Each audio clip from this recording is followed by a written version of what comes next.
Welcome, coin and currency enthusiast. CoinOps podcast number 104, March 5th, 2026. Doug Wagner here. If you enjoy this podcast or would like to be notified of future podcasts from us, please click the thumbs up and subscribe buttons below. Clicking those buttons helps us going forward. I would like to start this live stream by sharing with you a list of coin shows coming up this weekend. Enlarge it, David. Oh, shoot. That's as big as I can get. Okay. March 6th and 7th, Michigan Premier Coin and Currency and Stamp Show, Westland, Michigan. March 6th through the 8th, Tennessee State Numismatic Society Fall Coin Show, East Ridge, Tennessee. And Coin and Currency Convention, East Ridge, Tennessee. March 7th, West Hernando Coin Show, Spring Hill, Florida. March the 7th, Can Coin Club, Clarkston, Michigan. Also, March the 7th, Muskegon Coin Club Show, Grand Haven, Michigan. Also, March the 7th, the Aiken Coin and Currency Show, Aiken, South Carolina. March 7th through the 8th, Buena Park Coin Show, Buena Park, California. Also, the 7th through the 8th, Island Empire Coin Show, Coeur d'Alene, Idaho. Also, the 7th through the 8th, History Museum of Carteret County Coin Show, Morehead City, North Carolina.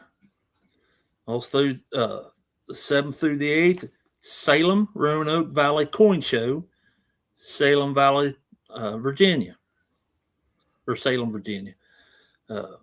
Also, March the 8th, Camelback Collectibles Coin Show, Phoenix, Arizona. Also, March the 8th, Vacaville Coin Show, Vacaville, California. Also, the 8th, Liberty Coin Club Show, Orange, Connecticut. And Doug, I've got some more here. On March 8th, the second Sunday Coin Show in Melbourne, Florida. March 8th, Cedar Rapids Coin Show, Cedar Rapids, Iowa. March 8th, Rockford Area Coin Club, Rockford, Illinois. March 8th, the Greater Worcester Coin Show, Auburn, Massachusetts. March 8th, Detroit Area Coin Shows, Southfield, Michigan. March 8th, Mid-Minnesota Coin Expo, Waite Park, Minnesota. March 8th, Mid-Minnesota Coin Expo, Waite Park, Minnesota. That's the same one. They listed it twice. Thank you very much. March 8th, Burlington Coin Show, second Sunday, Burlington Township, New Jersey. March 8th, Melville Coin Stamp and Collectible Show, Melville, New York. March 8th, Chillicothe, or is it Chillicothe? How do they say that, Doug? Chillicothe. Yeah, Spring Coin Show, Chillicothe, Ohio. And lastly, March 8th, Montgomery County Coin Show, Telford, Pennsylvania. And Doug, can you see the spot prices that were listed there? If not, I can read them for you. I can't see them. Okay. Gold is currently down $76.10 to $5,066 an ounce. And silver is down $2.72 to $80.96. So let's go back and see who we have for a panel today. Hello, panel. Hello, David. David. Hello, Robert. Howdy, Hi, Doug. B. Hello, B. You're muted, B. You're still muted. Unmute yourself, B. Come on. I am. I was trying to take advantage of the time and snap a quick picture, but that's okay. Oh. Hi, Snipey Mikey. Good to see you. Right Hello, on. everybody out in chat. Hope you're all having a wonderful day. How's the weather there? It's weather. Yeah, Yes, it is. That's about. I've been Rain all week. Hi, we're all JJ. here. Yeah, Lots of it's sucking ass here. Okay. Anyway, what's new? It's just always crappy here. It rains and then it rains some more. And then it rains some more. That's all it does is rain here. It usually don't rain that much here, but it's rained every day this week and quite a lot on my end. Okay, so imagine that 9 months out of the year. They say it's awful rainy out there. Yeah, oh, yeah. That's why we're all crazy. Anyway. Oh, okay. No, I'm just kidding. But who lives up here in this area? Is Polly here? Polly lives up where I live, yeah. And I think so does Mean One. I think Mean One, lives in my neck of the woods, and it's just really, it makes you crazy. Okay, anyway. You do know that they have such an invention that's called a U-Haul. I know. Hello, Get the Lisa. heck out of here. It's so bad, Robert. And like I say, a lot of people seem to be leaving the West Coast, though. Because it sucks. Well, it's because, I don't think it sucks. It's the most beautiful. Guys, I have been to the West Coast, and I'll tell you what, Oregon has by far. Yeah. And to I kid you not, folks. I've been all the way from Washington State all the way down to Mexico, and by far, no exception, I cannot, and also including the East Coast. Well, East Coast was a couple that might compare, but Oregon's got some of the most beautiful beaches I have ever seen. You go out there and you're out there at the beach, and right in front of you is this 20-acre rock. It's just a rock. They don't even call it the beach here. They call it the coast. The coast. It probably should be called that, yes. Yeah, because I would be standing corrected because that's probably a better way to describe it. It's just absolutely gorgeous, though. Yeah, so you don't see women frolicking in bikinis. Oh, no. I took it in middle of summer, stuck my toe out in that water, came back. It's cold. Cold in the summertime. It's freezing. Uh-huh. Oh, yeah. They like the rivers here, Robert. And matter of fact, the people climb up the trees that are, line the rivers, and they jump in the river. Probably warmer. Crazy people here, I'm telling you. Does the wind blow out there all the time, Pete? Huh? What'd you say? Does the wind blow out there all the time? No. It don't No. this time of year? It's not that windy. It blows a lot out at the coast. But at the coast, yeah. See, that's what he knows. Now he's at the coast. Beach does not describe it. Now, it's the coast. It's radical. Robert, there used to be a place where you could still drive on the beach here. Or drive on the sand, I actually did drive out on the beach whenever I was there. Yeah, you guys still, and in fact, I don't know. Who's from Florida here? Can you still drive on Daytona Beach? You might be able to. Really? I don't know. I don't have any. Well, but I don't know if he's from that area. Somebody. Yeah. I don't know who in our chat is from besides Gunny and Plumber Stackers from there, and those are the only two I know of. Anybody else from Florida? Ralph Park says they call it the shore. Yeah, it's the shore all right there. You guys, that time I was in New Jersey and I went down on there. Yeah, I call it the shore too. Probably, Yeah. Sadly, the shores of New Jersey is about the cleanest place in that whole state. No offense to you, Ralph Park. Really? Is it bad? I don't know. I've never been there. It's small. It's one big industrial park. Would that describe it pretty good, Ralph Parks? I mean, at least along the coastal line or the beach line or the water line. How's that sound?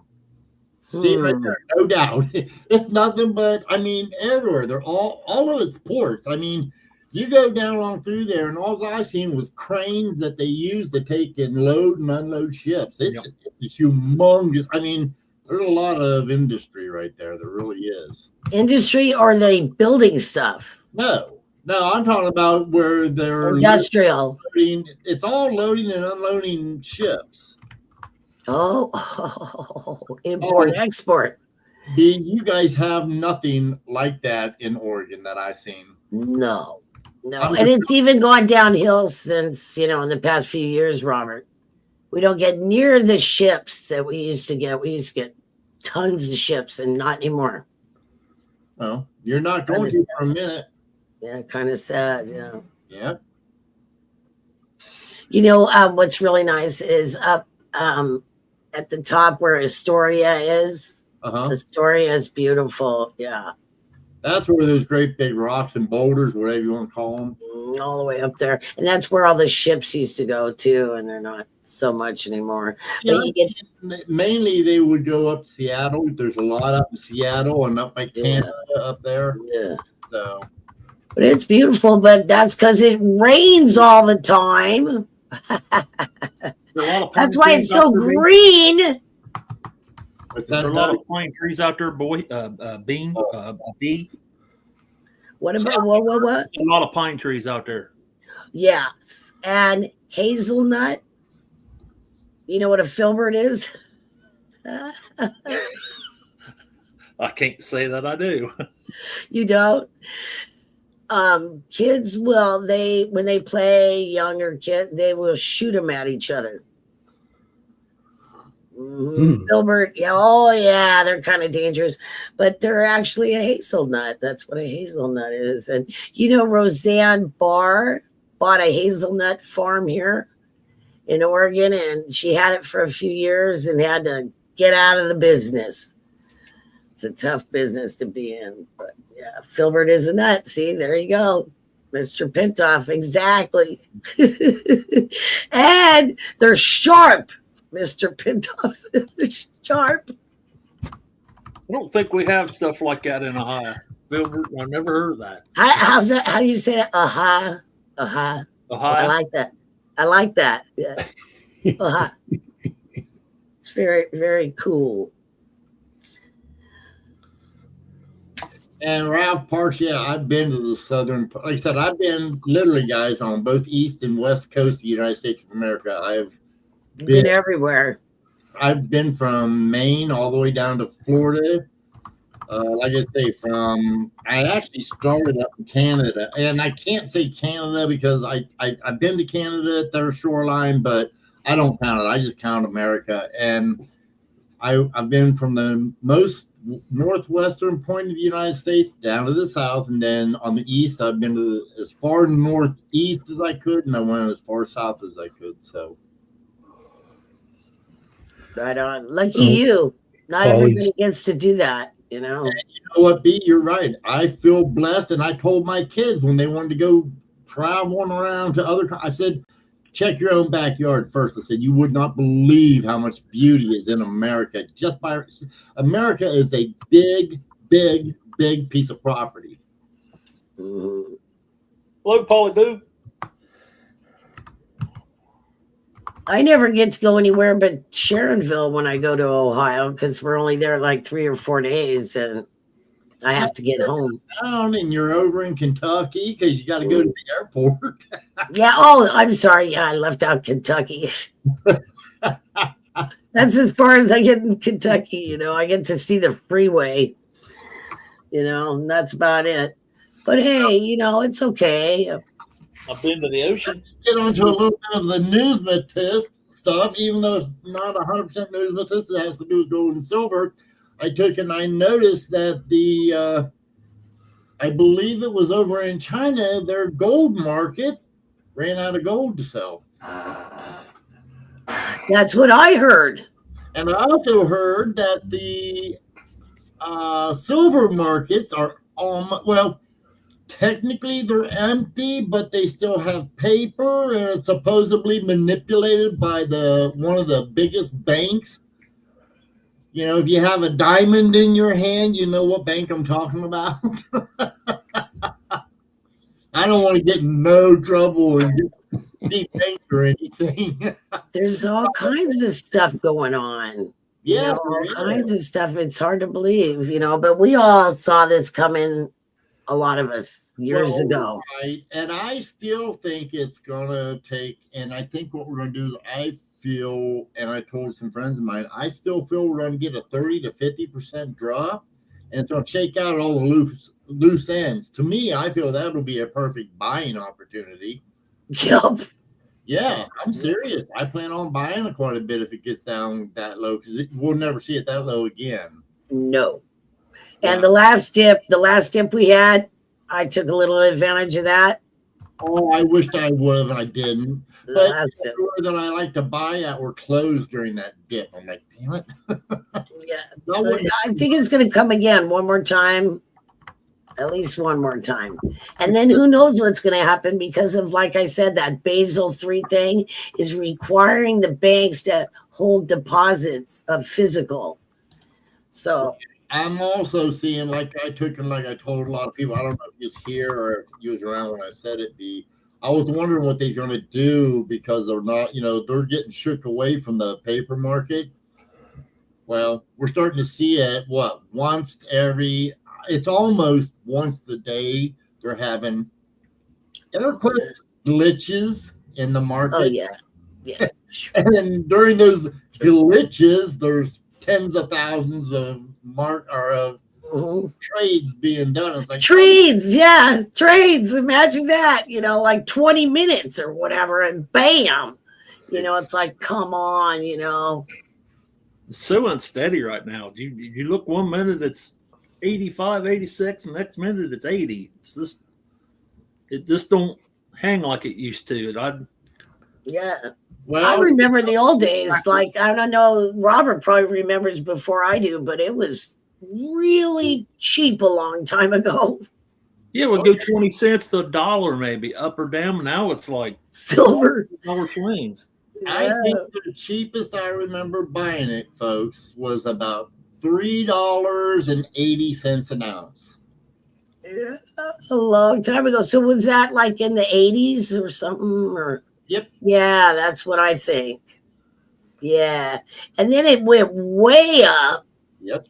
Because of the Hunt brothers trying to corner the market. Well, I'll put it to you this way, B. When I first started, I used to just go to the bank and ask them for all their $50, and I'd just take all the 90% and 40% out, and then I'd take everything else, cash it back in, put that off to the side, and I did that for decades, guys. You're one of them. You're one of the guys that were doing it. Oh, I was doing. Yeah, I had. Well, I'll put it to you this way: I got some really nice checks when it climbed up to $50 an ounce. I cashed them in and got a lot of money for it. Right on. Back in the 70s and 80s, I used to go to the bank and just I'd ask the tellers, "Has you got any $50 or any silver quarters?" And they'd give them to me, face value. That's how I done it for a while. Does anybody know exactly what the $50 was made for? Because as a cashier, bartender, somebody that works the cash register, 50-cent piece is not real. It was primarily made just, honestly, a lot of people don't realize this, but a lot of it was made just for gambling. There you go. Oh, I knew there was a reason. Oh, really? Thank you, Robert. I knew there was a reason. So gambling and also vending machines. Think about it. Okay, yeah. And vending machines were much bigger in the old days, yeah. They had Well, everything. now, if you go now, listen. I don't know that that's the initial reason they made the $50, other than just change. Because you got to remember, $50 has been around since forever. Everybody. That's what I'm saying. You know, what exactly were they thinking? But then again, you used to get more for your money. Well, right. A lot more for your money. You didn't need I mean, back then, $1 could have been a week's wages back in the 1800s. I know. What a bummer. It's like, what happened? It's called inflation. Oh, debt-based system inflation. And that's just like when I metal detecting. When I find, I hardly ever find silver. Find a lot of large cents. It used, you know, the places I found it, they were poor. They were poor communities. They're the last people that should be losing money. I mean, that's all they had. All the places we've hunted, that's all we found. It was large cents. I mean, and one mercury. Large, the big ones, right? The big one like that, right? The big large cent. And a piece of 8, or else a cut silver. That's the only actual silver we found. Most of it was, I mean, them people wasn't rich. That's what I was saying. Right. They're the last people that should be losing it. But it always seems that way, you know. And like we talked about last week, a lot of the people had these large cents, had them around their necks, so they wouldn't lose them. Yep. The whole coins. There's a lot of holes in a lot of them. Yeah, I was told they didn't. A lot of the people back then didn't have pockets in their pants, so they would put them around their neck. Levi Strauss did it. What did we say? 18. Somebody knows. I know. I seen somebody in the chat would know. Yeah. If you're out there, I think he was the one who might have said it.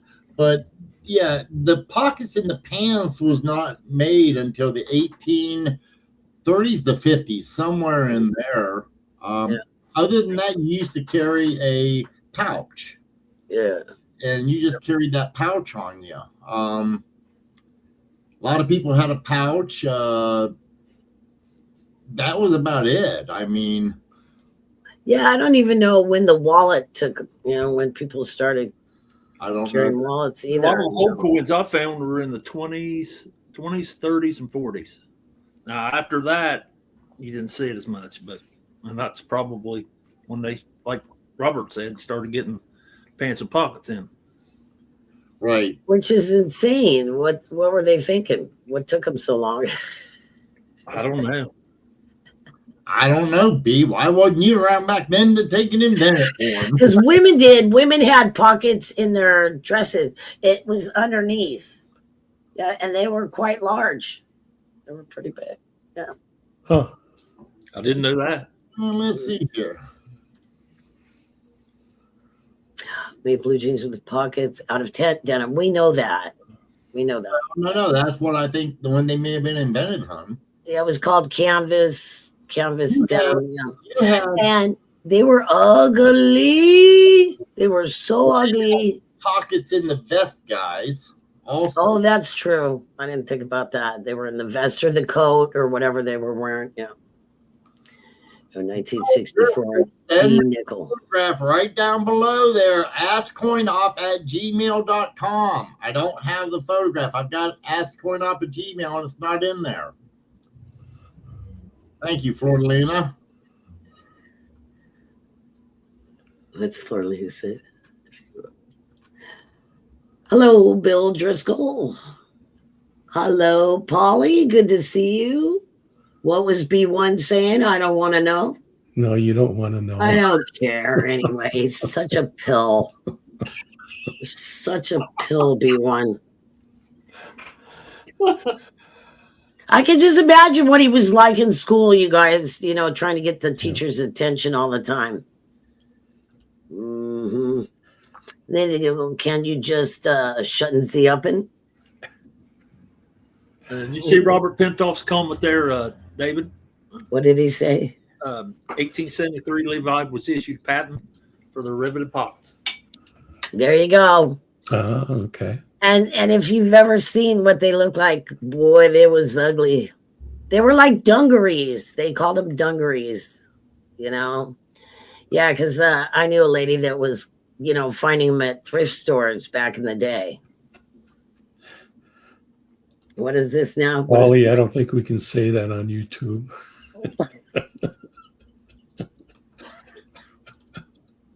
No, Polly, don't get sidetracked like that now, okay?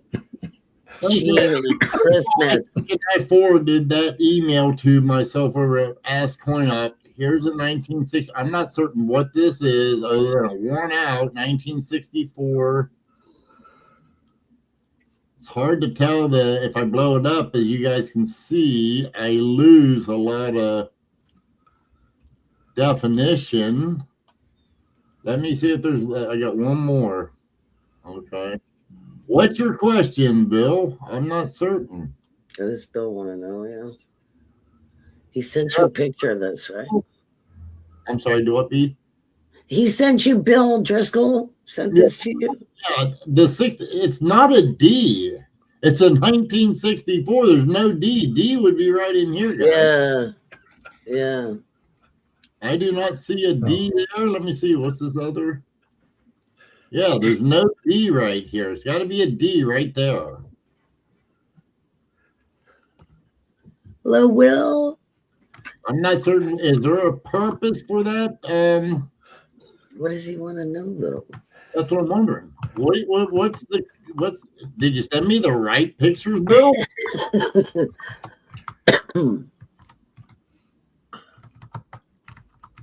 Okay, he's saying look at the mint market's low. There's no mint mark on there. I don't see one. I don't see a mint mark. I see a little irregularity right there by the.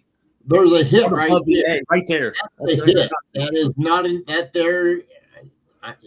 That is not a mint mark. No, that's not it. I see what you're talking about there. Yeah, that's a hit. That's sorry to say that's damage. I wish it was a mint mark, but it would have to be well defined. I can tell by the blob the way it is. That's sorry, guys. That's not a mint mark there. It may look it, guys, but that's not a mint mark. Sorry. I mean, I'd like to say it. I'd love to say that's a mint mark, but it's weird, but it's not a mint mark. Let me look at something real quick just to make certain I'm right. Yeah. Hello, Yoke fan. It sticks for fire. Hi, you guys. I don't think that's a mint mark. I really, really don't. From this picture, if you've seen that much of the understand one thing here, guys.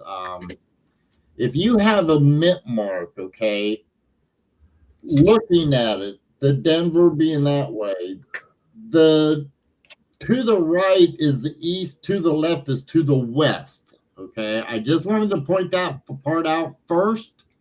Now, going back to what happened to my, let's see here.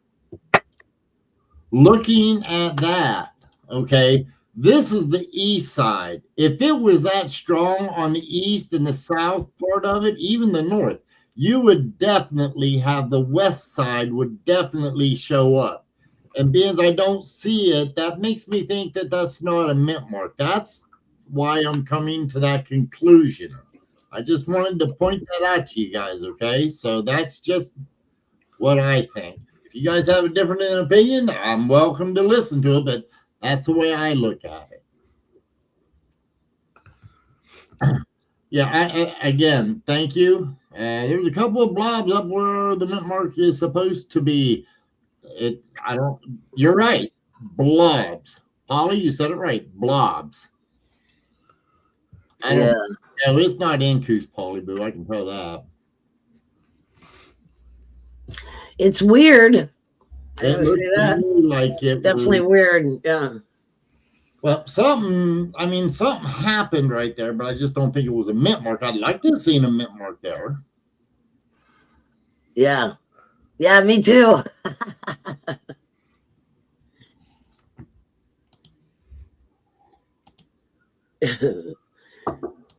Okay. However, guys, listen, stuff like that is fine. Just take and send it down there to where it says askcoinopp@gmail.com.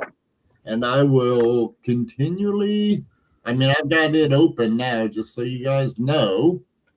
So if you do get something and you want to send it, feel free to. And Adam Goodell, I never got no photographs in your email. I think he might have just been letting me know about the misplaced mint mark on the 75D that we covered already. And then Kerry Rubin, I think I showed my Morgan I sold him that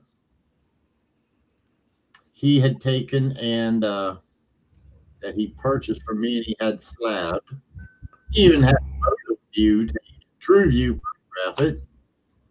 Like, nice. Okay. Are you a fan?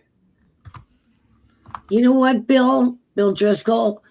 If you live close enough to have somebody else look at it, take it there. I mean, it's not going to hurt it.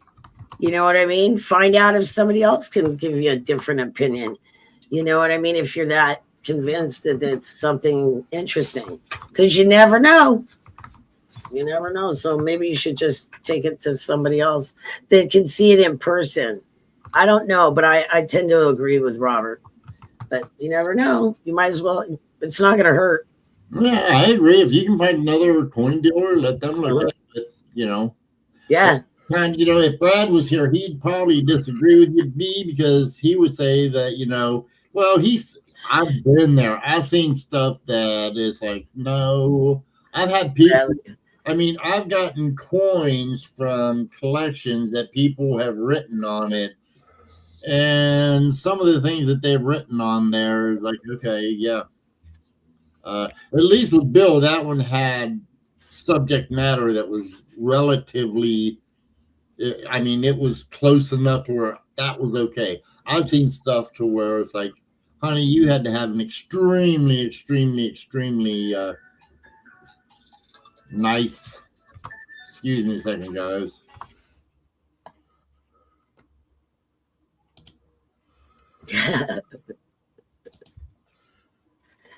Hey, Brad. Everybody, I'm pulling a looky there. Looky there. Hi, Brad. Howdy. I'm fashionably late today. I'm sorry. Did you finish putting your makeup on? And I didn't even open my lunch yet. Never mind. That's how busy we have been. Really? Tell us all about it. I was just in the middle of a deal, you know, figuring up tubs of coins. Tubs of coins. Wow. Really? That's not a good thing. Tubs of coins means I was figuring up a bunch of mint crap.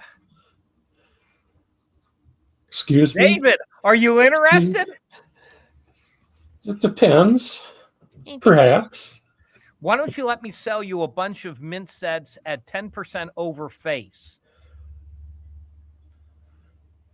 That's think about it. Are they Do silver? the math.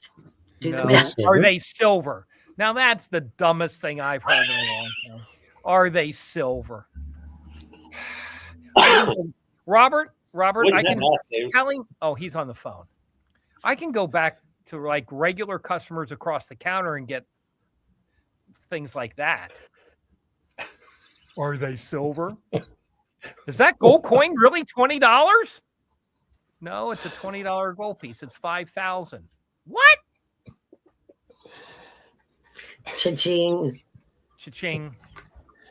Yeah, a guy was in with $20 gold pieces today and was like amazed they weren't like $6,000 a piece. I said, well, how many do you want to buy for $5,000 a piece or less?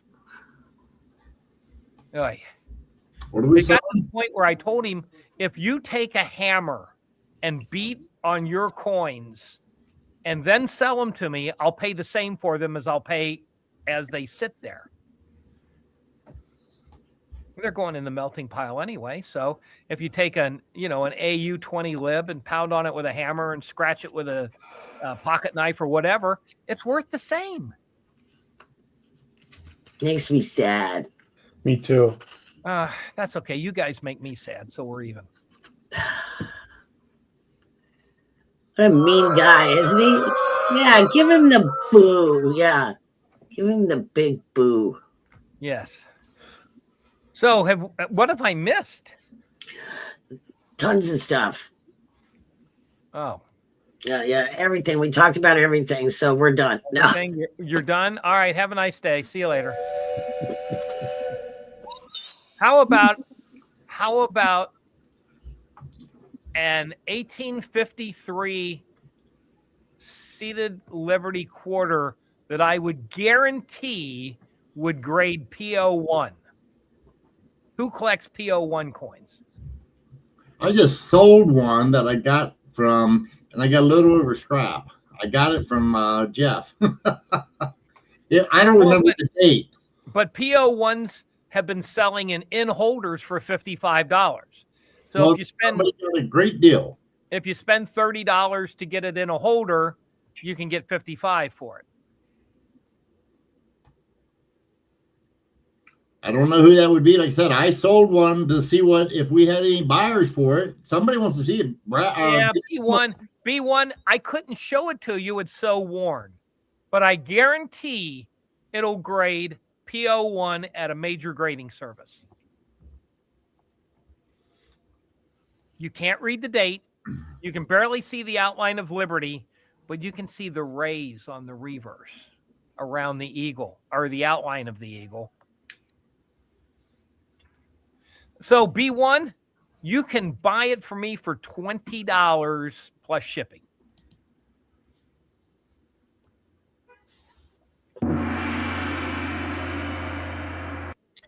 That's only a little over silver. Would that be a gong? You've been gonged. You know what? You're going to tick me off enough that I'm going to start eating my lunch. Thank you. Lunch does call. I'm sorry. I get it's little sound effects.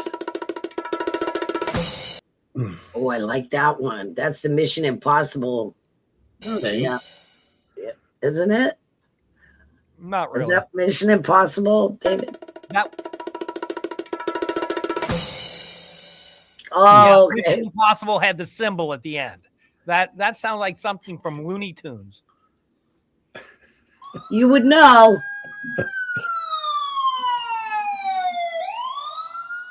Yeah, he's looking around.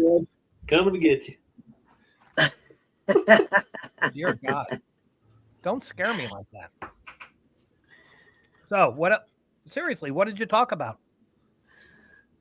Did we talk about? Got on, started talking, and we've been talking about a little bit of this, a little bit of that. We went over the weather, and we talked about the East, the West Coast. We looked at a couple nickels to look and see if there was a misplaced mint mark. What else did we talk about, guys? Gold, silver, the shows.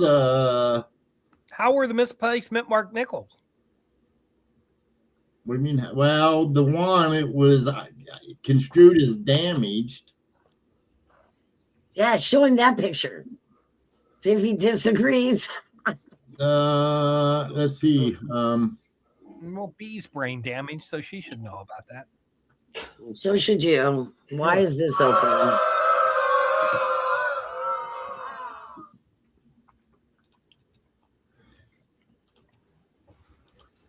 Okay, Brad, here you go. And they were talking about this right down here.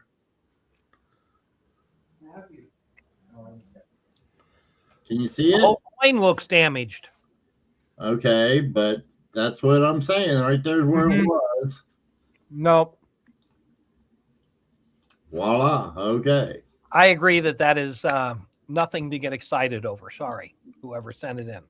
Okay. Okay, I was curious. Okay, now we've got a dime. I'm not certain how this is going to come out because. Hold on. Somebody want to tell me what I'm looking at? B1. Doubling. He thinks it's There's some doubling down the left side of the stem there, but is that strike doubling? I'm going off of the U. Yeah. Because it sort of kind of does look, but I can't tell. I mean, everything's coming back into itself. I think it's strike doubling. Well, look at the EN1 too. Yeah, that sure looks like strike doubling to me. Well, that's on the wrong side, but yeah. He said he sent me another one, so hold on a second, guys. Let me see if I can get the other one up. Okay, well. Okay there, B1. That other one isn't a dime, it's a nickel. Okay, that's okay. Here. Did that come up? Oh, okay, good. It came up. How we doing? Yeah, that's definitely strike doubling there. Oh, absolutely. That's not even strike doubling, guys. That is die fatigue right there. That die just wore out. That's why you see it on both sides of any of the elements. See how you see it on both sides? That's from die fatigue. That die was about worn out. Somebody touched it up, and you're looking at it. That's strictly die fatigue, in my opinion. I mean, if somebody wants to remark on it, go right on ahead in the panel. Feel free. I believe it's die fatigue. Hello, Catcom.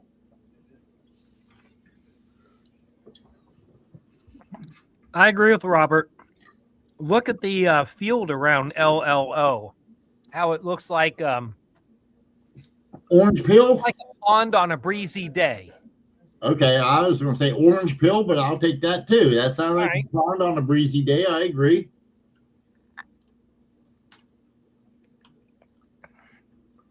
And I apologize to everybody. I haven't had anything to eat since 7 o'clock this morning. I had to get something here. Okay, I'm going to stop sharing that one, guys. I think that's something we're done with. I think we've figured that one out. Again, guys, if you want to do, right down below, askcoinopp at gmail.com. And if you have a photograph, if you'd like to have any questions answered, we'll do our best to answer your questions. So let's see here. Catcom says like 71 penny. Okay. There's a personal message for the old pirate there. See that? You pet control, you left out a word. Between wise and old, there should be another word. Well, that's actually wise Olay. As a pirate, or yeah, it's OL. No, it would be There's referring no to E. It would refer to a beast of burden. There's no flipping E, okay? That's wise Olay without the accent. Welcome, Ronald. We ain't went too far, so you ain't missed much. I told him last time, but he didn't change it. So, Blue Moon B, what do you have for us today? Because you're all putting stuff together for us. yeah, I was gonna just give you. It's really tiny. There's not a lot of news, but there's some news, numismatic news. So, do you guys want to hear it? Well, yeah. Yeah. Okay. As of early March 2026, the numismatic market is highlighted by the swift sellout of 2026 semi-quincentennial American Silver Eagles and strong auction results, with recent sales exceeding a million. A 1489 English sovereign recently sold for $750,000, and I guess CHF. I think that is their whatever. And new collectible releases are active from the Royal and Italian mints. So, 2026 American Silver Eagles, the special semi-quincentennial, the 250th anniversary of the Declaration of Independence. Silver Eagles sold out within hours of release. Market strength, recent Part 2 auctions in February 2026 exceeded million, with rare federal and territorial gold coins setting records. Upcoming coin designs, the Citizens Coinage Advisory Committee, the CCAC, is actively evaluating designs for upcoming 2026 U.S. Mint programs. Proposed commemoratives, a proposed Donald Trump themed anniversary dollar is currently moving through Federal Reserve or review. Industry awards. PCGS announced new inductees to its CoinFacts Coin Dealer Hall of Fame, including Jeff Garrett, Laura Sperber, and Lee Minshole. Okay, I hope I didn't butcher it too bad. Market growth. Numismatic collecting is projected to grow by 5.9% between 2025 and 2035. Active market hunting. Collectors are focused on the 1976 bicentennial quarters, the 1943 copper pennies, and the 1955 double die pennies. World coins, the first generation, and then it's back on the 1489 English sovereign, historically significant coin, achieved a high value auction price of $750,000, like I already told you. Okay, so, and then I had a little bit of stuff that I wanted to discuss about stuff, but I mean, if you guys just want to hear news, that's the news. It was small today, little and small. But I was going to talk about, the metal market, and that we're living in unprecedented time in the world's economic history, and we need to pay close attention to what's happening in the political arena, even though we would all like to just not have politics part of our deal here, that we like to collect coins and stuff, but it is directly connected. I mean, come on. It's hard to, not have politics involved. So even though it's not everyone's cup of tea, we should all be aware and pay attention to what's going on now in particular. I personally will be praying for the world and all its people that we can achieve peace right now, like Robert was saying. With that said, I am positive that most Americans are aware that our economy is fragile right now, and things could go bad very quickly if our money system gets any worse. I hope everyone has done a bit of backup and emergency planning, stocking extra supplies for the worst case scenarios that could happen any day now. I also recommend that if you do not have emergency supplies of food already, it is definitely time to go get it now. Well, there sure has been a whirlwind of events in that's loud, the precious metals market since the new year, and it is affecting everything. I believe these economic events have been long time coming due to our system being debt-based. It can only work so long before it literally implodes on itself, and just a matter of time. How everything winds up in the end is the big question, and I don't think many people know the answer to that except a very few. All the rest of us need to buckle up and hang on, because it could be a very long, bumpy ride. Meanwhile, the whole world's economic systems and wealth are getting shook up and redistributed. Or as I like to call it, we are witnessing the changing of the old guard. Fun time for all of us, I already know. And all that aside, I believe that collecting coins can be, this is what Brad was saying, you guys, that 1 week. Collecting coins can be whatever you want it to be, in the sense that it can be a serious investment or as simple as adding a few coins to your collection that you've been working on and trying to complete. So either way, it's hard to fit coin collecting into just one description, because it has so many different facets and levels to it. It's entirely up to you how much you want to collect. However, it does not compare to something like trading cards, although trading cards can be worth huge sums of money if sold to the right buyer, it is not money in the literal sense like coins are. That alone is a huge distinction, which makes it more than a hobby because of the simple fact that it is collecting money, which makes everything more serious anyway. So what is my point? What is the point am I trying to make? I guess I'm trying to say that anyone who tries to say that collecting coins doesn't have a political side to it is just not being realistic.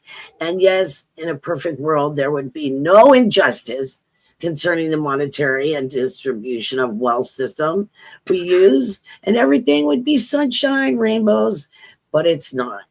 I'm trying to, in a way, explain to people what the real worth of money is, and clad coins and are worth face value only. And what does that really mean? You cannot give a coin dealer a $1 bill and get anything more than a clad dollar in return.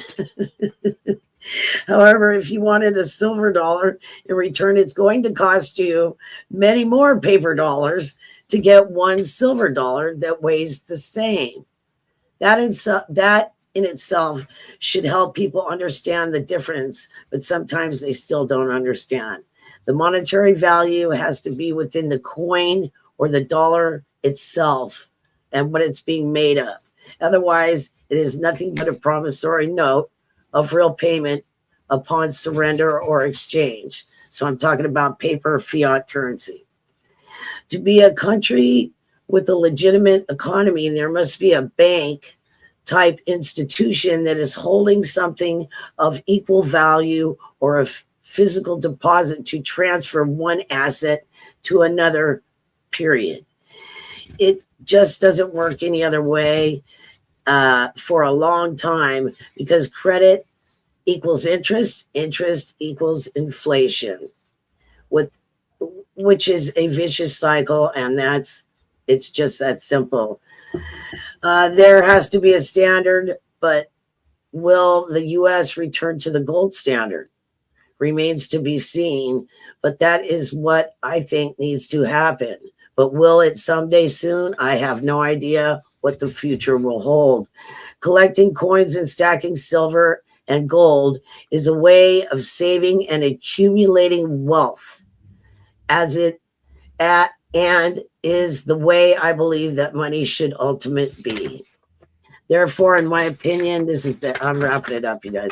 Therefore, in my opinion, it is the best hobby or habit you can have for the future security of taking care of your daily life into the future. Real knowledge for the real world. That's what really matters to you and your family. And that's all I have to say about that.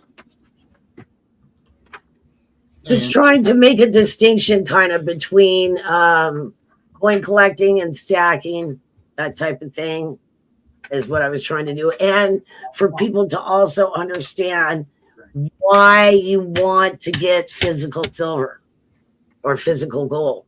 Some people just don't understand it. They don't see the point. And that's what I was trying to do. And I don't know if I helped. Well, you gave us all a lot to think about there. And I've prepared for the future. I just figure that I'm going to donor up my neighbors. Are you? That's good. That's really good. I did it years ago, and I've been keeping up on it for a long time. You never really? You donnered up your neighbors a long time ago? Prepared. Did preparation. I didn't hear that other part. I'm just talking about prepared. Okay, let's go to this. This is from B1 again. Old picture. See this right here, everybody? A lot of pictures, doesn't he, Robert? Okay. Sorry. Okay, you see where he's looking right there on the R? Again, machine doubling. Now, for those of you looking, see this right here, guys? This is what he's talking about. I just want you to know this right over here where the R is, the G, that's machine doubling. Notice how it grows back to itself. Let me show you something, everybody. This is a true, genuine double die. See how there's 2 points right here? This is right here. See how these here are? Look for the notch. That's right. Right there's your notch. Right here's a notch. There's your notch. Over here's a notch. You got notching all over this thing. Hey, anybody out there that has a cherry picker's guide, there's about, I don't know what, Robert, 6-7 pages in there that goes over and over and over and over all the different doublings. They give illustrations of each. Yes. They quiz you. That's the best information I've ever found on how to learn the difference between all of these little doubling. I remember when I first started collecting coins, I thought machine doubling was doubling. You know what I mean? It is, but it's not the same as a double die. I thought doubling was doubling, but doubling is doubling. And if you double your double, you get a quadruple. I used to do the same thing, Brad, and I thought look at that, it's doubling. You know. That looks like post-minting damage. I don't know if this is damage or not, but I do know it was described as a 39S cud. It's not. If anything, this here is missing metal. That would not, a cud would be, it's not a raised. Yes, it's not a cud. So sorry about that. There's just a 39 with, if anything, it just looked like a piece of the copper fell out. We would never scold you, B1. You're too interesting. And here's this. What's this? We might make fun of. This is another die fatigue, it looks to me like. Here's your stress lines that Brad was talking about. Similar to your waves, but it's stress lines going throughout. And there is no, there's just, like Brad was saying, look for the notching. Notice again how you got it on both sides of the elements. When you have it on both sides, that's a good chance and most probably correct that it is machine doubling. I can recommend one thing to you, B1, and I'm not trying to be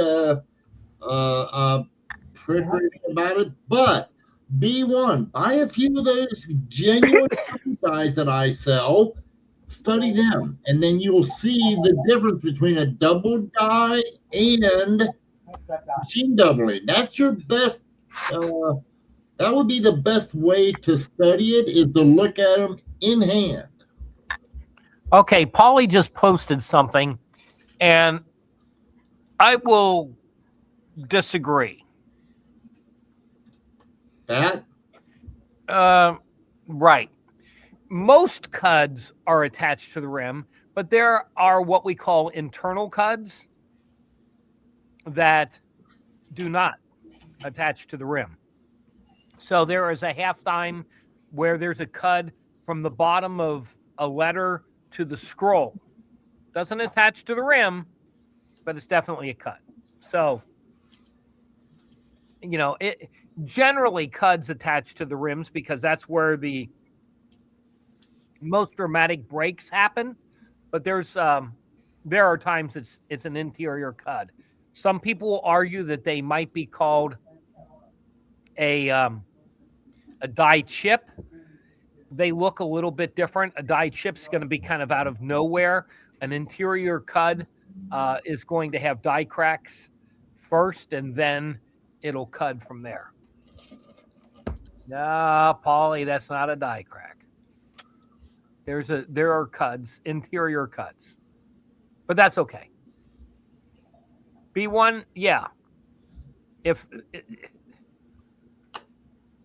that would be, those are most likely interior cuds because they happen too often on too many different coins to be die chips.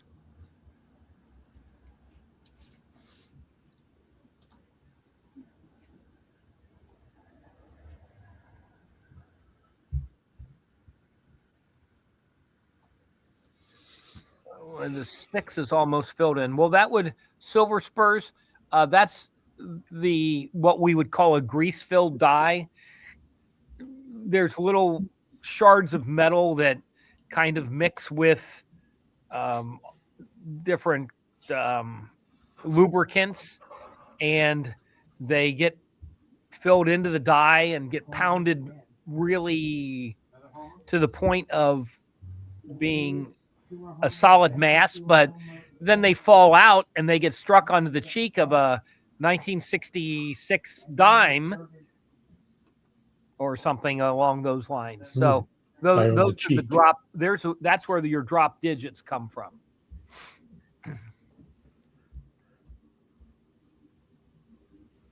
And if that metal falls out, what Brad is referring to, it's when the grease in the metal, the fine metal dust, whatever you want to call it, it keeps getting compacted into the die, and in time, it'll totally get rid of the either the letter or the number. And then every now and again, they'll take in that mixture of grease and metal will fall out, and the first strike, it'll hit the die and it'll impose upon the coin, and that's called a drop letter or a drop number. Those have a lot of value to them, but one time, that's all you get. One strike, that's it, it's done. It'll only happen one time. So if you happen to find one, it'll be well defined. And if Joe Durbin was here, I could ask him, because I sold him a 58 with a drop letter on the reverse, and I remember catching a lot of people mocking me because Anex missed it the first time. John missed it the first time. Until I submitted it back and I said, "Hey John, take a look at that. Maybe let's reconsider this," because I just got a straight grade. Everybody, he don't know what he's talking about. Okay, whatever. Then when they come back, I didn't hear nobody say, "Oh, I'm sorry, I didn't hear that." But what do you expect, That's okay. I've learned to live with that stuff. Brad, it's sort of kind of like you, I mean, whatever. I'm seeing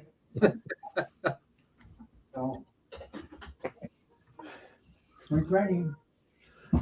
David, that was meant as a compliment. Why are you laughing? I'm laughing too. I think it's funny too. I meant it. I swear, Brad, I meant it as a compliment. How you doing, freaking awesome? I ain't seen you, but I see somebody saying hi to you. Are they pointing to red thing? Yeah. Okay, next subject. I think my internet was frozen there for a minute. It wasn't just your face. No, I can't hold still that long.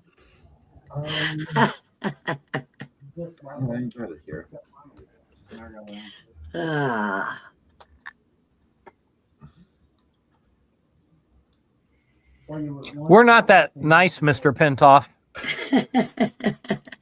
No, I used to think, when I used to think everything was doubling, Oh, check this one out. Check this one out. I used to think it all was. Then you sell a little bit. I've been taking gift him a few of your gifts. I mean, I'm not going to try and give somebody else's stuff away, but if you'd like, I can gift him some of you have some nice coins I can gift him if that'll make you feel better. Well, while here in Southern Ohio, we have Montgomery Inn barbecue sauce. Goes well with all kinds of meat. Oh, yeah, that's good stuff. Mm-hmm. I've been to their place. Heck, I was going to Montgomery before a lot of people knew about him, before Bob Hope made him famous. Been there a couple times. Like I said, we took in. I prefer the flank steak, actually. It can be good if it's cooked right. Flank. Ribs, man. Give me some of those ribs steak. where you just wash your hands real good first and then go to skirt town. steak. Damn. Mm-hmm. Skirt steak. Flank. It's good. If you go to Montgomery Inn, you got to get the ribs. That's what Bob Hope made him famous for. No, I was talking about honoring the neighbors. I know what you're talking about. I heard you the first time and I caught the reference, Brad. I pay attention to what people say. I really do. Sometimes I just don't comment on it, but I noticed what you're talking about. Jeffrey would be proud of you, Brad. Does that help you to accept the fact? It's not Donner, it's Dahmer. But Daimler is not Donner. Donner Party of one. No, Donner Party of Have 8. you heard that? Party of 8. Donner Party of 7. Maybe. Party of 6. Donner Well, Party There's of only, You did there's only see a one couple of left. weeks- Few people left. You saw a couple of weeks ago about the avalanche in California that killed the hikers.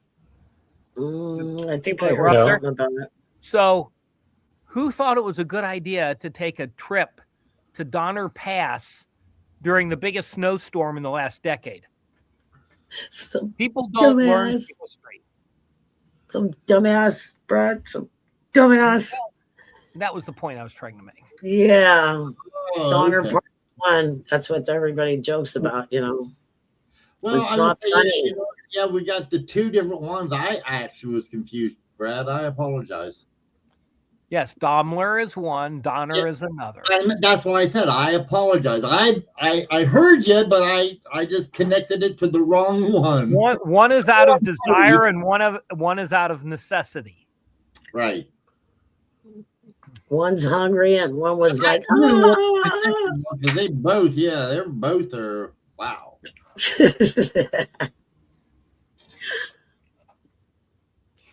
Well, the mint mark on a 42 war nickel should be above Monticello's dome. If Johnson. only silver. If it's He said not war nickel. silver, Look at the question. It says war nickel. So war nickels were silver. not all 1940. No, just that no, what we referred to as a war nickel was Well, silver. I would have 42 was a war, so I don't know if it was correctly.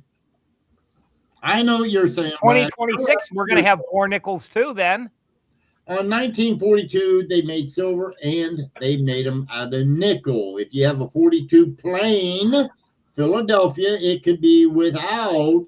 Well, no, all peas were made silver, weren't they, Brad? no, No? all peas were made in silver, That's what I but said. not all Philadelphias. There was a 42 no mint mark. There was a 42D, both made out of nickel. Silver and nickel. And then there was there was no 42D silver nickel. Oh, 42 plain yeah. E and S. And you call yourself an expert. No, I don't. You're the one calling it an expert. There was a Henning nickel. I thought that was a 44 silver spurs. Yeah. 44 that they made the Henning. Do they weigh differently? Yes, the war nickels and the nickels weigh differently. I don't have a red book at my elbow to look up the information. For you. But a regular nickel weighs 5 grams. How much does a war nickel weigh? Then they might be the same weight now that I think about it. I think they're both 5 grams. And you call yourself an expert. Hold it. I corrected myself before you could look it up.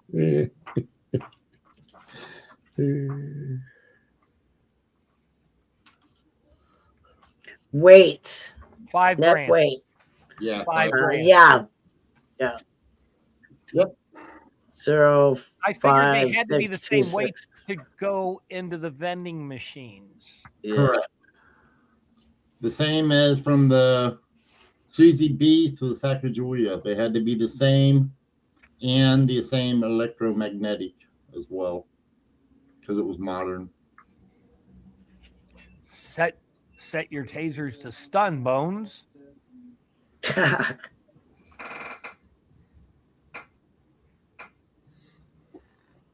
Somebody's tasering something in the background. Not me. David, your camera went there now. It took when you looked up, it was blurry until There was a lot of sheen showing at one point. maybe that's what the problem was. Hey, there's no goat to take up. Where is everybody, David? They're all AWOL today. You made them walk the plank, or you ate them because you were out of food? I'm not saying.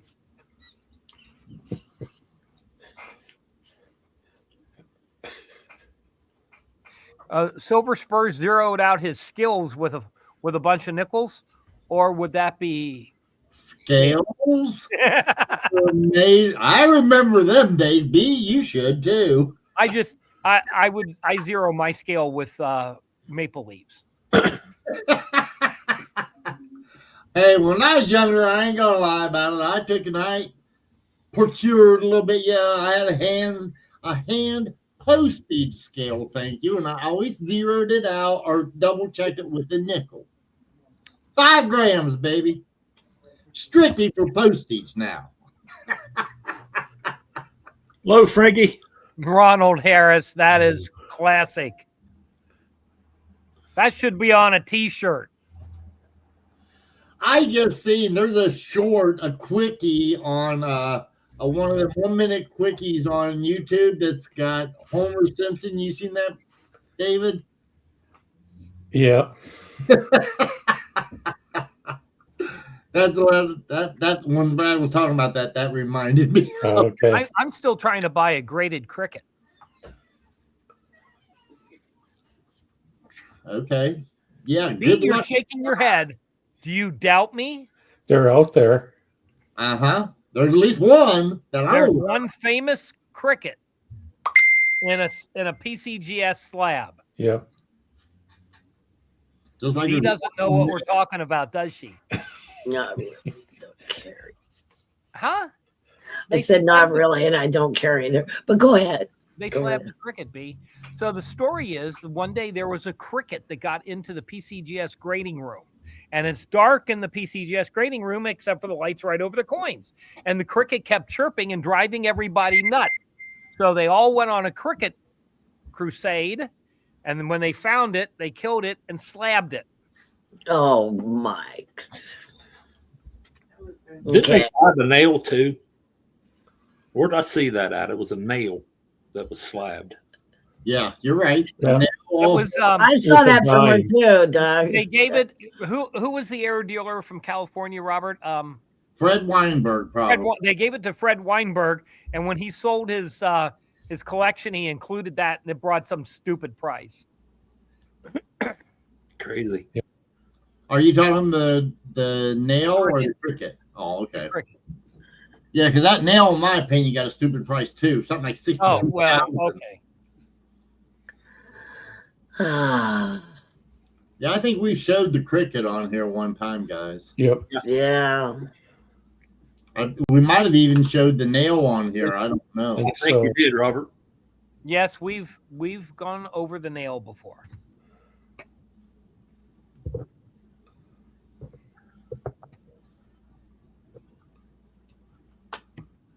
Wow, time really flies when you're late to the party, doesn't it?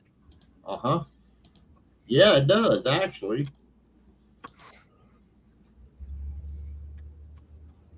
Yeah, I don't know who said that they seen Frank, but I don't see Frank. No, let's see. He's not out there. I just looked. I don't see Frank at all. I thought sure I seen him. I seen Freaking. one say he couldn't see him, so he thought he was here.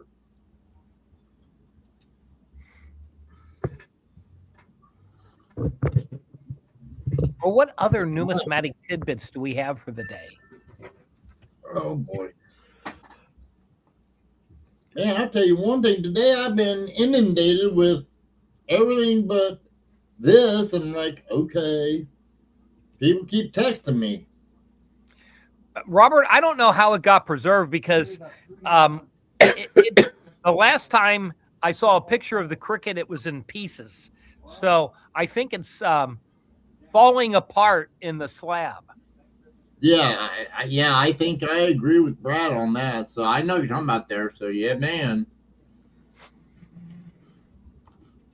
Let's see here. No, we're not from the UK. We are from good old US of A. But we do talk a little bit about UK coins every now and then. What can you contribute? What is it? Calogero?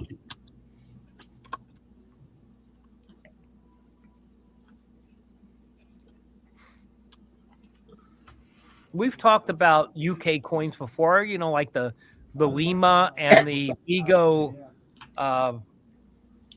coins, there's the cricket. Or the pieces of the cricket. What did they grade the cricket? There's no grade though. How? Well, that's the reverse. Show me the obverse.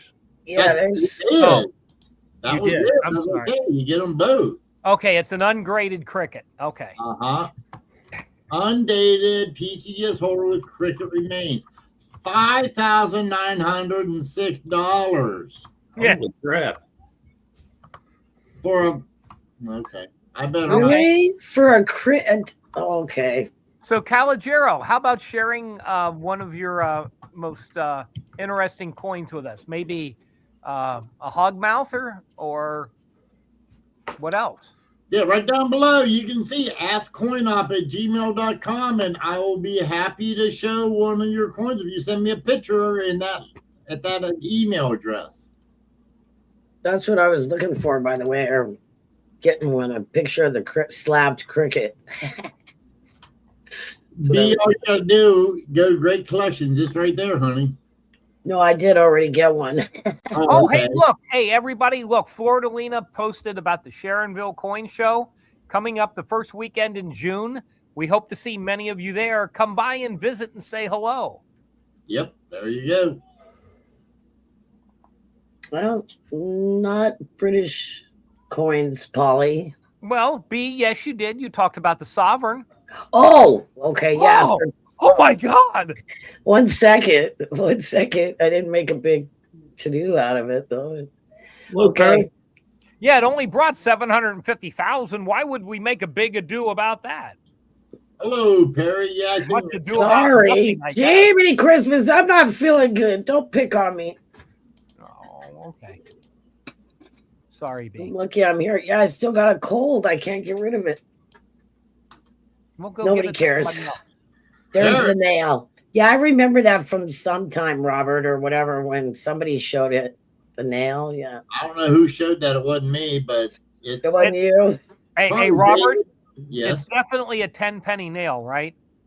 you gotta give it that. Instant You know that was a setup there. nail. Yeah. And that's what got me a little. Well, Sharon Pepper, What- what do you want the coin of the week to be? what made me mad about that, Brad, is they graded it. I know. It's like, are you kidding me? That's probably because somebody like Fred Weinberg sent it in. Okay, you're probably right. Hello, Perry, and yes, I seen your email, Perry, and I'll respond after the show. I seen it after the show started, Perry, so I couldn't respond. Yep. Hi, Perry. Good to see you. Been a while. Hope everything's all right. Freaking, there's only one nail that I know of that's been struck like that's been graded. That's it. Just like one cricket that I've ever seen.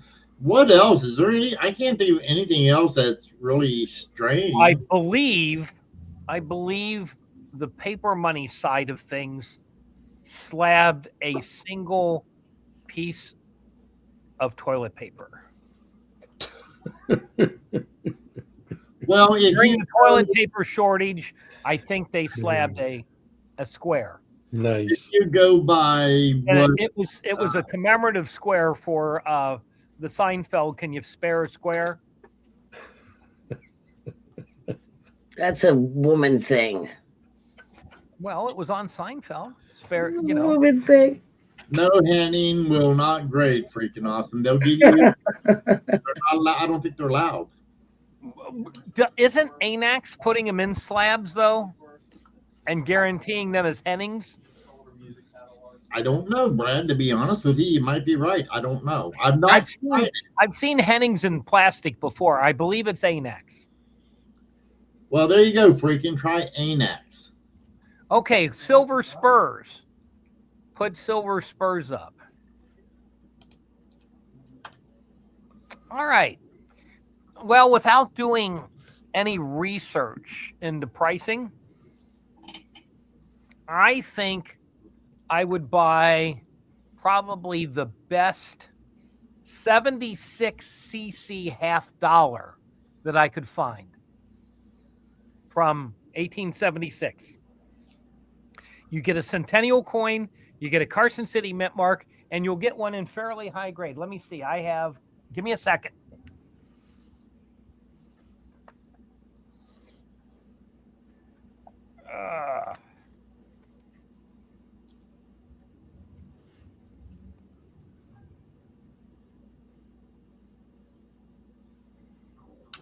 It looks like you could get a really nice AU coin.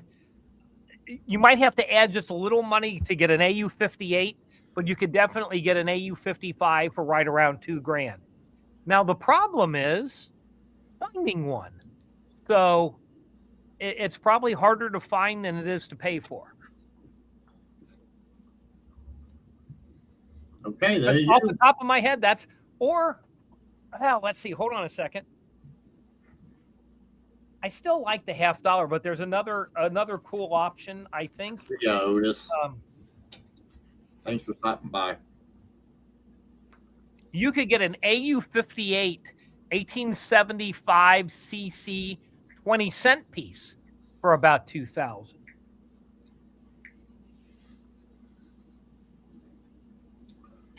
You could get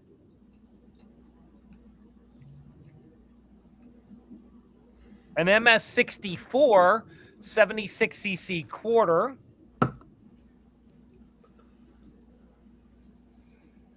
Or you could get an MS 65 76cc dime and have money to go out to dinner on left over. So those are a few of the just off the top of my head stuff that you could get that I would think would be cool. Robert, what would an AU 76cc double die dime be worth? Oh, boy. Hold on, I have to look that one up because I'm not even good luck finding that. Yeah, well, but No, okay. I hear what you're saying. I mean, if you All want of these things, when somebody says, I want a certain $2,000 coin and they expect you to have it next week, they don't realize you might be looking for a population of 110 coins, and most of them are already in strong collections. So, a lot of these coins are easier to pay for than they are to find, is how I talk about them.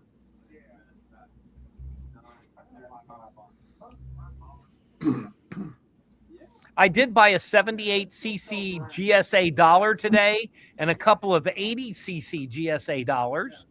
So those are new and interesting.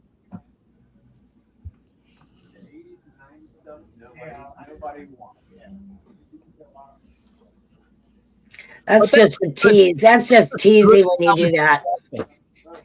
I'm sorry, B. You're not going to show us. You're just going to tease. Okay. Oh, the GSA dollars. Yeah.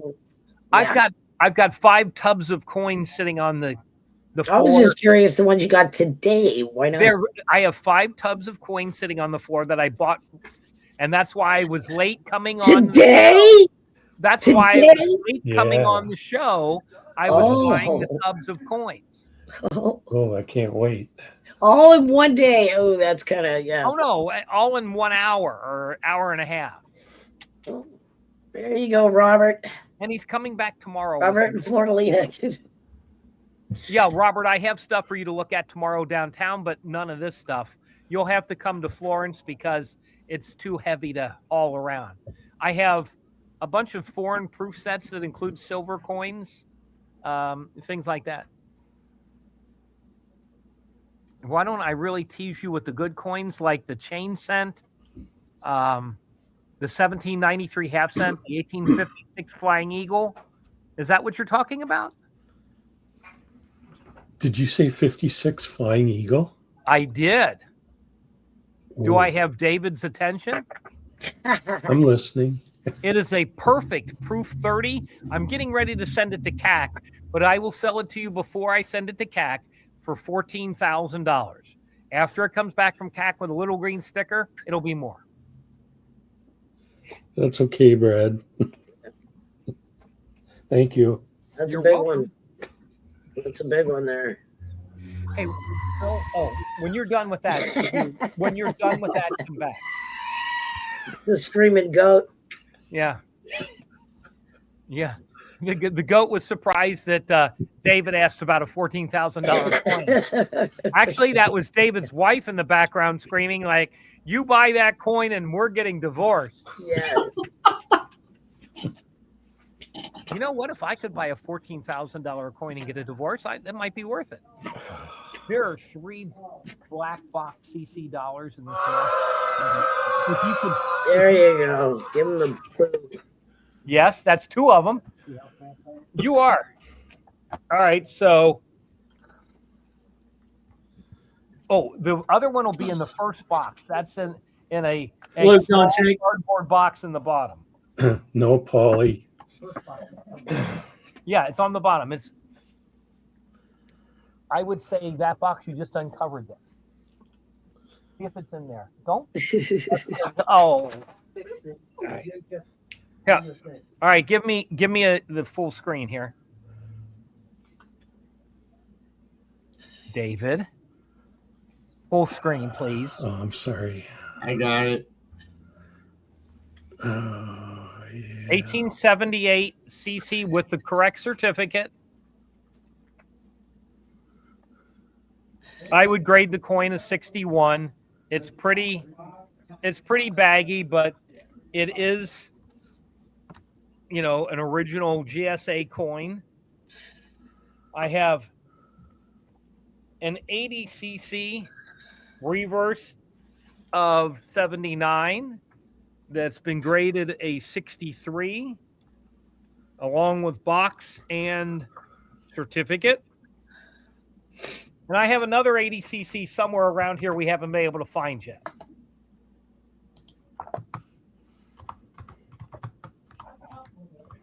John Shank, everything is for sale. Almost everything. Almost. I'll give you a good deal on David. Just so you know, Brad, they got the 76 CC dimes all screwed up on PCGS. I couldn't find the listing correct, so I don't know what the number would be, but I would think you could get a nice mint state one probably for about 2,000. Okay. I'm gonna go around the corner of the desk here off camera for a minute. I'll be right back. Okay. Hey, Robert, can I share my screen? Absolutely. Go for it. A little bit more news. B, you did a great job today on the news. So March 27th, we have the next rendition of the Washington Quarters coming out. This is the obverse and the reverses of the Revolutionary War. So that's coming up in about 22 days. Also, folks, if you like the Red Book, the Mega Red version, the new 10th edition, is out now. So that's available. And lastly, the Mint released the 2026 West Point proof Gold Eagles today. They have the dual date on them, and they also have a privy mark of the Liberty Bell on the front with the number 250 on it. So I just wanted to let everybody know that things are coming up and what's available. Thank you. Thank you, David.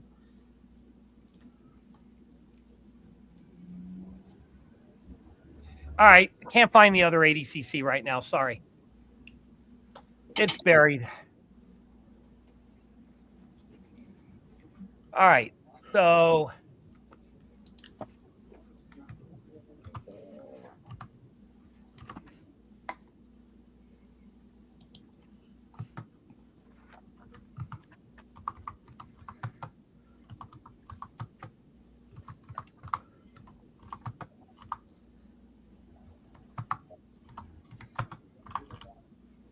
All right, the 78cc box papers delivered to your address at $800. The 80cc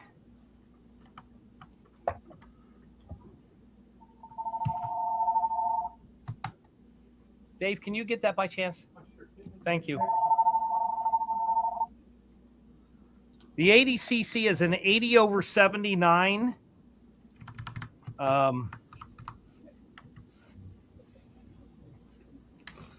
That would be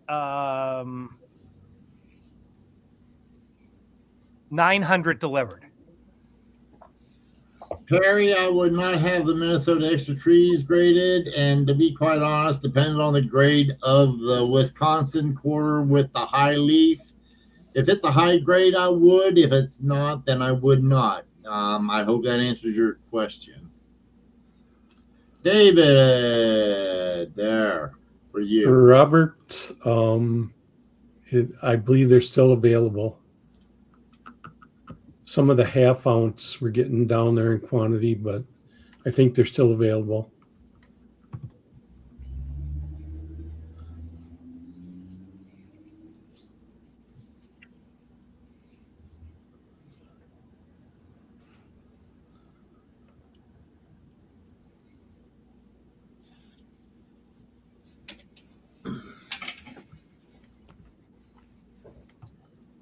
Sorry, B1.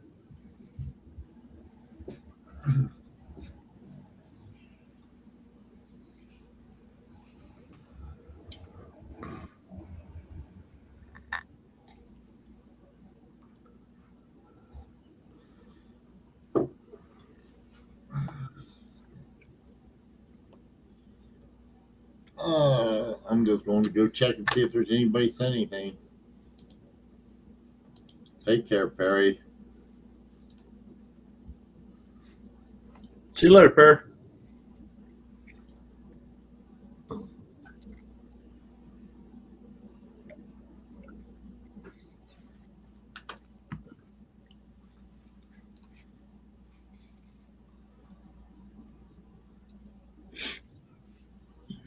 Aha, here we go. I don't know if anybody would want to deal with this, but you guys were asking, so let me take in here.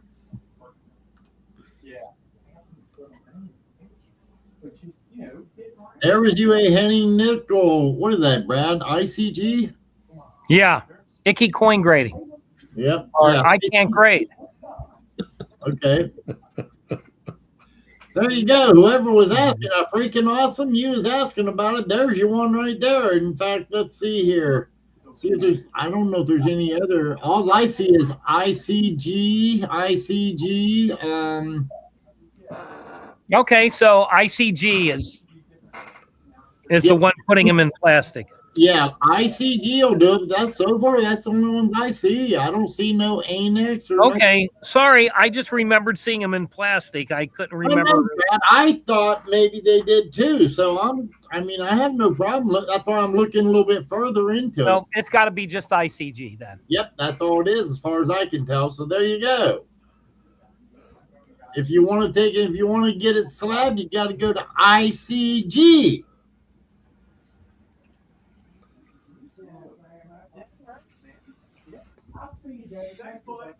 There you go. So now we know that.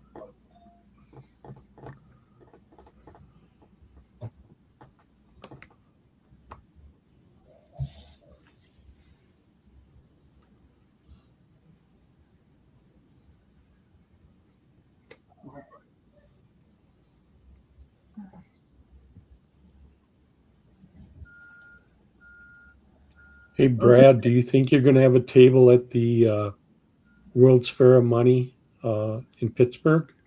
I know I will not. I don't set up the ANA. I wander around. Yes. Too many other things to do. So I can't be tied. Just a second. I can't be tied to a table at the ANA. Sure. Understood. B, did you really go out to the? No, I let the dog out. Oh, B1. He would know. He probably does it with his dog. You need to really stop smoking that cow poop. Yeah, he's doing something. Yeah, he's been smoking some of the patties. That's what I'm saying. He really needs to stop smoking that stuff.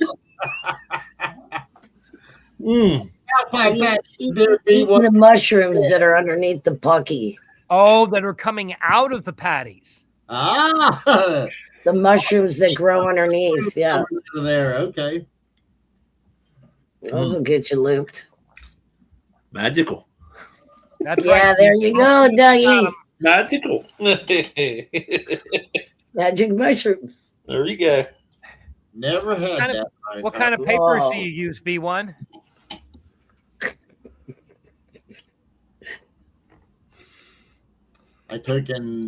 I happened to go by one of those tobacco shops every now and then. Well, when I went to get my last cigar to celebrate my 18 years, I guess they make tobaccos out of hemp now. The papers, I'm sorry, the paper out of hemp. I'm like, okay. Okay. That's all I could say was okay. They're blunt papers. They're for a blunt. Is that okay? See, I never understood any of that, but okay. What is it? The blunts they take, and I'm like, why are you gonna waste a perfectly good cigar to take and put that stuff in? I know. Well, back in the day, Robert, they would tear it open and dump half of the tobacco out and put half of some other stuff and mix it up and then roll it back up. That's what they did back in the old days. Now they just dump all the tobacco out, Robert, and put, Bill 457, I'll let you know if I see him. They spend a lot of money on it, Robert. It's incredible how much money people spend on that. Huge. Crazy. Robert Pintoff, all the gold coins released today are still available. I wonder why. What are they getting for a gold coin? Yeah, how much are they charging for 15,000? Yeah, how much are they charging, David? Which one do you want? The 1 ounce? Sure. How much is the 1 ounce coin, David? Let's have a good laugh. Hi, Bill. Just say it. $6,100. What a deal! 1,000 over spot. Wow. Holy, you know what? Yeah. Holy B1 patties. There you go. There you go. He's doing something. They got a 1 gram coin coming out from the. That can't be 1 gram. Come on, B1. What's the other things they're offering, David? Okay, we have a 10th ounce. Okay, a 10th ounce. A 10th. How much? 1 moment, please. 10th ounce. Ooh, for the low price of $685. It's online. It's online for the quarter ounce is $1,585. I have to go for a minute. I'll be back. Okay. It sounds like they're. Let's talk about him now. Let's talk about Brenda. Did you guys see what Mr. Pintoff said? Yeah. No. You guys, it would be 338, right? 338. Yeah. Oh. Is that?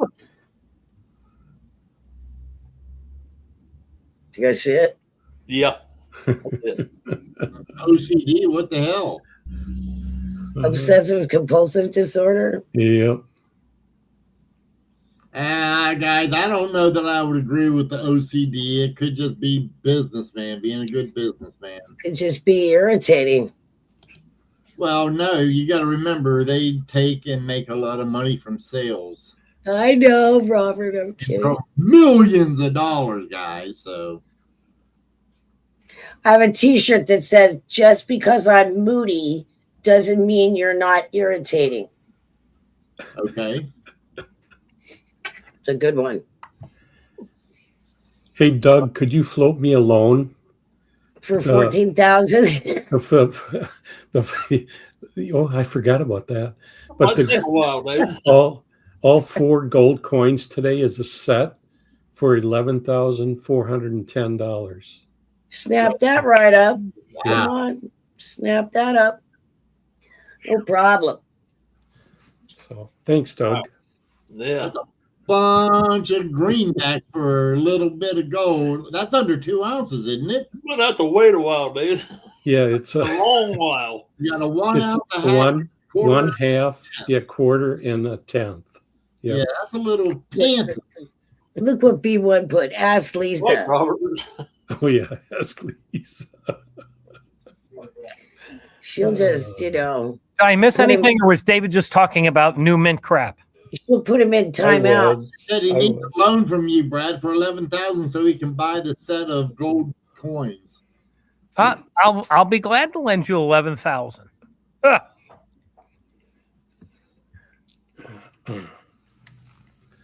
Yeah, Paulie, that's right. It's less than 14. What does he say? Yeah, a little bit less.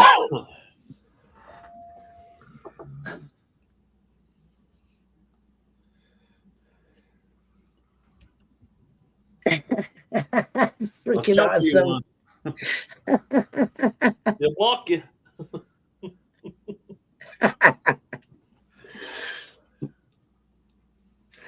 Oh my goodness.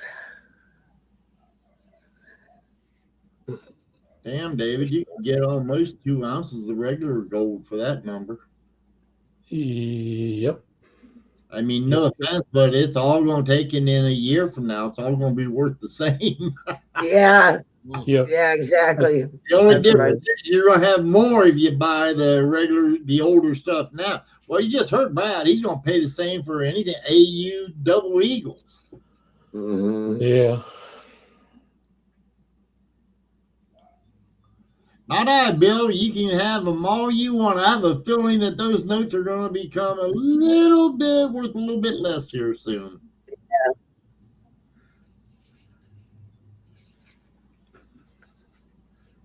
B1, it's 11,000 for a 1 ounce, half ounce, quarter ounce, and a tenth.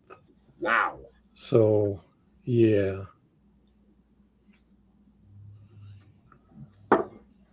They won't be this year, but I'd sell you that much for that price, David, myself. I'm going to pass on that. Brad, you're So- muted. We can't hear you. Thank Some God. oceanford property in Arizona also. Iranian notes. Yeah. For a hamburger. I'm glad that's Blimpy, John Jacobs. Wimpy or Blimpy. I'd gladly pay you for a hamburger. Yeah. Popeye the cartoon. Isn't it Tuesday? Next Tuesday for a hamburger today. Yeah. I thought it was Monday. No, Tuesday. John Jacobs has got it right. Tuesday. I thought it was actually any day that he was asking that it was the next day or something. Tuesday. Always Tuesday. Mhm. I didn't. I was a young kid when I was watching that. I never threw that to memory. You had better things to do than watch cartoons, huh? No, That's I good. didn't. I was Not you, Brad. I'm talking to Robert. Yes, B. I was outside in the woods, running up and down. Yep, that's exactly right. I wasn't in there watching. What Brad was doing. I don't Watching know what cartoons. you were thinking about that. I B. was watching that wascally wabbit. Elmer Fudd. But that's all, folks. Elmer Fudd, yeah. I'm hunting wabbits.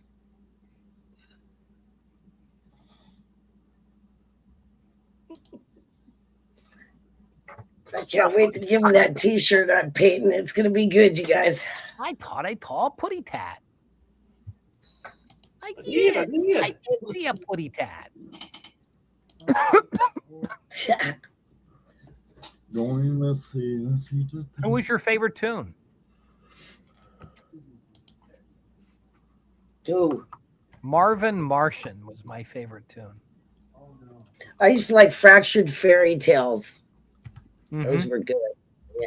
Hey, Yeah. I used to watch Scooby Doo. I mean, Oh, yeah. Ruh-roh. Scooby Doo and Scooby Snacks. yeah, They'd come rolling out of the van after having some Scooby Snacks. I wonder what they were doing. I had the munchies. Yep. Eat Scooby snacks. Mm. Yep, I used to collect stamps too, Bill. And I did it for a while. David, are you trying to depress us? Telling you like it is. Oh, it's Keeps back an up a eye little on bit. it, doesn't he? Yeah, it's back up a little bit then. Okay. Ruh-roh. We'll get the dog. Silver Spurs. If you wanted to buy gold, I think pre-33 gold is the best deal right now.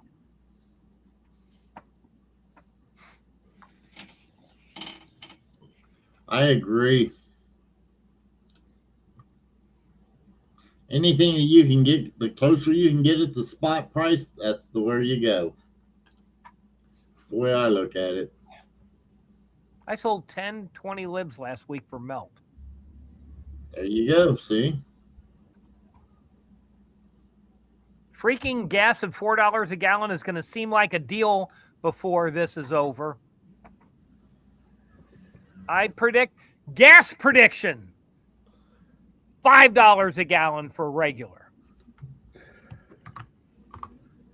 Okay. I'm going to write this down. March 5th, David. Do I do layaway? I don't know. How long do you need, Bill? It's 3:15 where I live. Really? It's 4:48 here. Wow. Really? What did Duke jump a bunch today? It'll be I was gonna say, 'cause I just bought it 4:49 in about 30 seconds. I just bought it for $2.99 myself yesterday. Yeah, I got some this morning. It was 3:15. Polly, you're on the West Coast. You're going to go to $20 a gallon. Yeah. Yeah, I say $5 a gallon here in the great Midwest. Diesel fuel's $3.95 here. That's what it is here. Yeah. $2.99 is what I paid yesterday for it. They'll really jump the fuel up. They always do. I mean, okay, we'll see. Where was that, John? Where was that, John Jacobs? Where was that? Mr. Pentoff, I think it'll hit $5 a gallon during summer vacation time. Everybody on the road sucking up gas and hauling ass is going to be $5. It was that several years ago in California. Years ago. Hey, Dave, would you bring me my new silver bar that I put out in the I case? want to say be a few years ago, it was $7 or $8 a gallon in LA. Yeah. It's always more expensive. So, Robert, what's the cheapest you ever remember buying gas at? Oh. It was cheap, way under. It was under $1 a gallon, easy. Oh, yeah. Way under. I Okay. was pumping gas for less than $1 a gallon. When they got to $1 a gallon, they used to chew our ass out. When the gas wars were going back in the 70s, I paid 25 cents. Where I lived, it There was was 28. a neighborhood gas war. I paid 19.9 cents a gallon. Nice. What I year? think it's in 74 or 75. Something I'm like sorry? Brad? That was in 1970. that. It was in the 70s. 75. Yeah. I took in, guys, I paid less than $1 a gallon. It was like 34 cents a gallon in, I think it was 2000 or 1990 something or 2000. They took in the gas station right there, Brad, at Pippin Road. Yeah. And Denwood. I remember that. Yeah, that gas station took, and they had this anniversary sale. I just happened to be there when they turned on the gas. I got in there. I think I paid $5 for a full tank of gas, but no sooner than that thing showed up that it got that price, it was a 5-mile line. They ran gas. Hey, David, can I have screen again? Yep. I bought the neatest little silver bar today that I've. Ooh, that is neat. Isn't that neat? Mhm. It's There you There go. you go. There you go. There you go.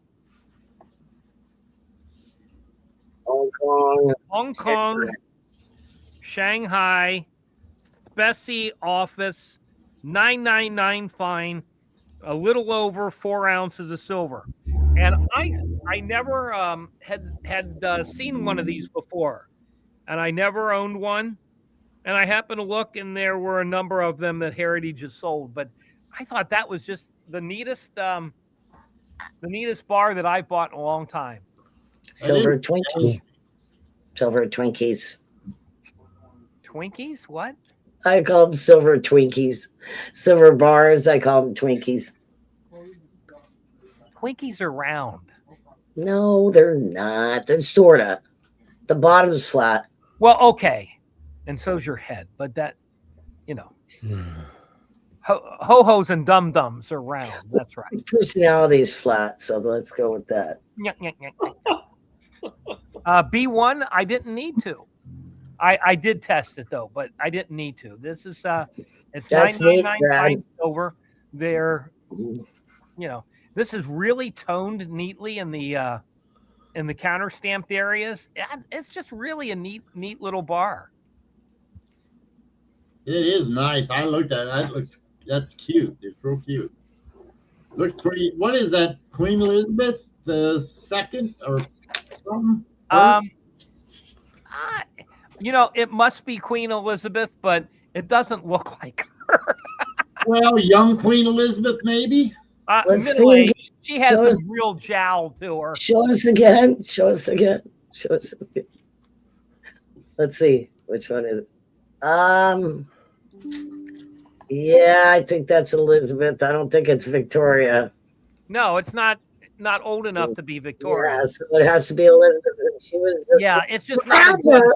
not a good engraving, I don't think. But anyway, B1 asked how much. It's $600 delivered. B1. Lisa's not going to loan you no money. I'm sure she's going She's to tell you. not going to loan you no money. That sounds like people from Kentucky. That's for sure. Hey, Robert. 8 minutes, 7, 6 now. Okay. But yes, Devil dog. I'm going to do the last check right now. There's nothing in the mail, so I'm closing the mail out, everybody. So there you go. Just so you Bye, know, mail. if you send me All we any got left are females now. askcoinopp is going to next week. B1, it's a little over 4 ounces, like 4.1 something, I think, something like that. But you're paying a premium because it is an antique bar. You know what? One of our Karen said Victoria, and in the other cartouche is a crown with VR. So it might be Victoria region. Really? Sort of kind of like it, Brad, when I looked at it. But I'm like you. It's like, holy cow, that'd make that pretty old. Yeah, Queen Victoria, not Queen Elizabeth. It would. Yeah, she was. Okay, Elizabeth was. Well, Brad, if you looked it up on Heritage, they should have told you the problem. I didn't read the description. I saw that it was. Oh, what good are you? She was coronated in the 50s, 1953 or something like that. 53 Elizabeth. is correct, B. Hey, David. But before that, it was her father. It was Vicky. No, they had a George before that, in between. There was, yeah. Oh, that's right. And there was how many of them? And an Edward.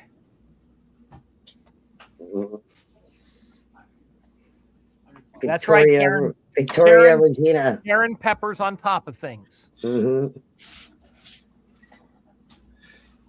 Yeah, let's say I remember whenever gas was real cheap, you were talking about that. I remember when people would come in and tell you how many gallons to put in as opposed to how many dollars. Yes. They Yeah, used give me to 5 say- gallons. Yep, exactly. Oh, that's true. Yeah, I'll go with that, you guys. Yeah, before, like I said, I remember when it got to $1 a gallon because I was pumping gas at Waco right here in Deer Park. And holy shit, you'd have thought I was the one collecting all the money for me. I damn YZ, why do you Hold it. I have no control over the price? Yes.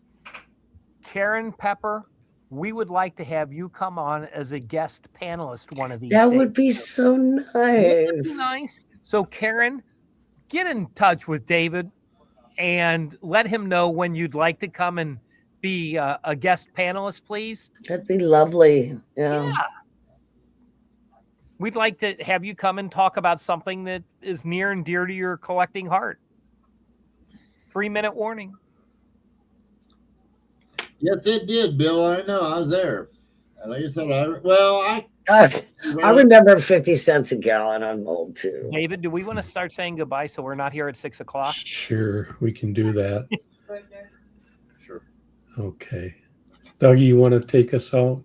Yeah. Thanks everybody for coming out.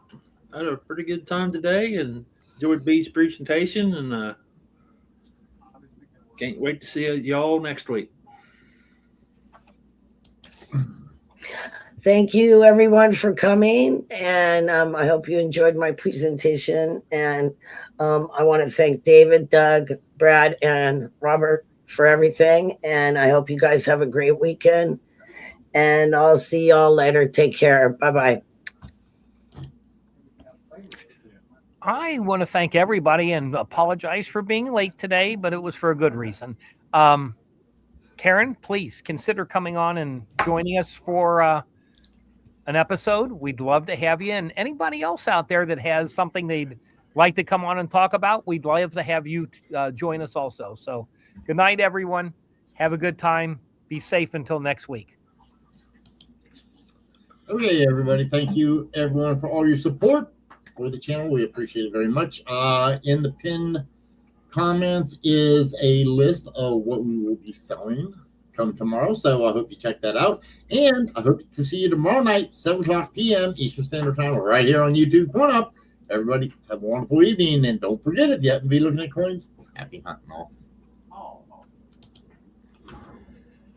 Thanks, chat room, for being here today. Good job. Panel, thank you very much. You did an excellent job today. I hope everybody has a good weekend. I hope to see everybody possibly tomorrow at Joe Durbin or for sure at Robert and Floor's auction.